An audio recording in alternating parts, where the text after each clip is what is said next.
In this lesson, we'll cover creating groups, specifically model groups. You may ask yourself, what is a group and what is a model group?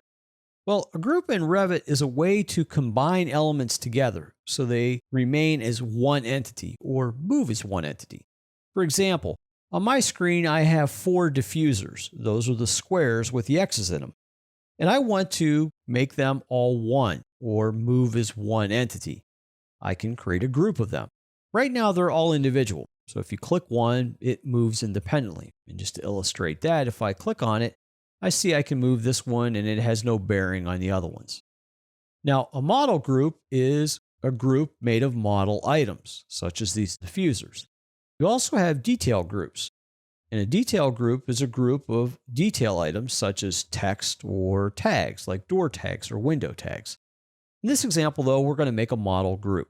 So to make a model group, let's go to the Modify tab, and then all the way on the right in the Create panel, click Create Group. First thing Revit is going to ask you is, what do you want to name your group, and you want it to be model or detail based?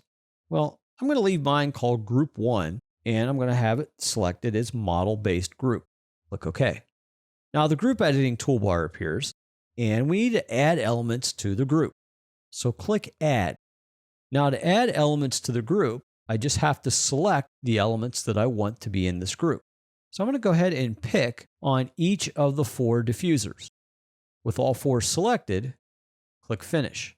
Now visually, it looks the same, but if you try to move one of the actual diffusers, you'll actually notice a dashed line appears around them, signifying they're in a group. You also see that in the Properties box on the left. And if you try to move these, they all move as one entity. Now the group can be edited. So whenever you select a group, you could edit it by choosing Edit Group in the upper right portion of the ribbon. Once you select Edit Group, the Edit Group toolbar appears again. Let's say we want to remove one of the diffusers from this group. So I'm going to click Remove. Then I'm going to pick the diffuser in the upper right. It changes to a shaded color. Click Finish. Now that one diffuser is removed from the group. So if you click on one of the other diffusers and go to Move, you'll see that those 3 move now still in unison, while the one removed from the group is no longer part of it. Now you also can ungroup whatever is in your group. So if you select your group, you can click Ungroup on the toolbar to the right on the ribbon, and that will ungroup all of your elements back to their individual state. So in this lesson, we looked at creating model-based groups.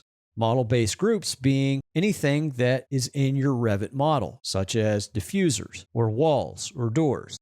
A detail group is elements that are not model-based, such as text or tags. We looked at how to add elements to the group, how to remove elements from the group, and then we also looked at how to ungroup those elements that were originally added to the group.